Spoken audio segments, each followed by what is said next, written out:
બનાસકાંઠાનો ઇતિહાસ રહ્યો છે કે જો બનાસકાંઠામાં કોંગ્રેસ હારે છે તો કોંગ્રેસને હરાવવા પાછળ કોંગ્રેસના જ નેતાઓનો હાથ હોય છે।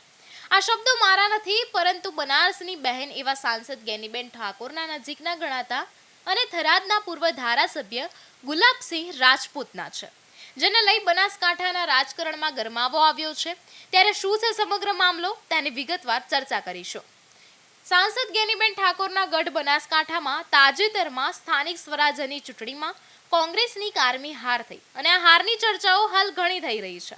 તાજેતરમાં સ્થાનિક સ્વરાજ્યની ચૂંટણીમાં ભાજપે ભવ્ય જીત મેળવ્યા બાદ ભાજપ પ્રદેશ પ્રમુખ જગદીશ વિશ્વકર્મા બનાસકાંઠાની મુલાકાતે આવ્યા, જ્યાં તેમણે મોટી સભા યોજી અને આ સભામાં તેમણે સાંસદ ગેનીબેન ઠાકોરનું નામ લઈને ટિપ્પણી પણ કરી, જે બાદ તેમના નિવેદનને લઈને ભારે વિવાદ પણ સર્જાયો।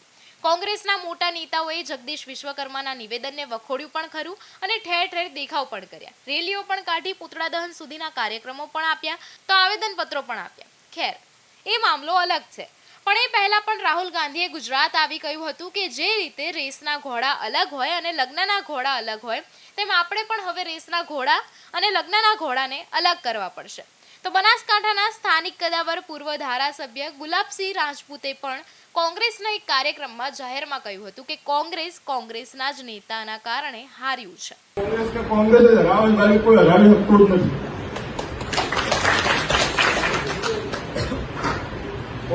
કોંગ્રેસ સિવાય બનાસકાંઠાનો ઇતિહાસ રહ્યો છે। આજ સુધી કોંગ્રેસને જે પણ નુકસાન થયું કોંગ્રેસના લોકો જ કર્યું છે, બહારના કોઈ લોકો આવી કરતા નથી। લોકોને વોટે આપવા આવે છે આપણે, અને ક્યાંક આપણે કરતા છે।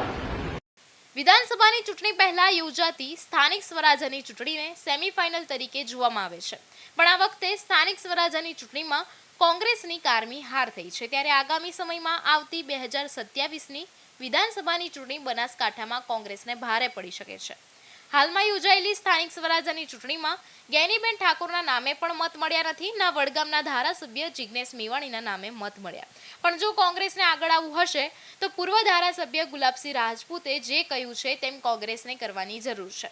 સંગઠન મજબૂત બનાવવું પડશે। પાર્ટીથી નારાજ હોય અથવા તો પાર્ટીની વિરુદ્ધ કામ કરતા હોય તેવા નેતાઓને ઓળખવા પડશે અને ખાસ કરીને બનાસકાંઠામાં મજબૂત સંગઠન પહેલા હતું, ફરી તેવી જ મહેનત કરવી પડશે, મજબૂત સંગઠન બનાવવું પડશે। બાકી ફરી એકવાર કોંગ્રેસને કહેવું પડશે કે કોંગ્રેસ જ હરાવે છે। જો કે વાત કરીએ તો તાજેતરમાં ગાંધીનગર જિલ્લા કોંગ્રેસ સમિતિએ માન્ય ઉમેદવારોને નુકસાન કરતા અને પક્ષ વિરોધી પ્રવૃત્તિ કરતા 20 જેટલા લોકોને 6 વર્ષ માટે સસ્પેન્ડ પણ કર્યા છે। ત્યારે હવે જોવાનું એ રહેશે કે કોંગ્રેસ દ્વારા આગામી સમયમાં શું પગલાં લેવામાં આવે છે।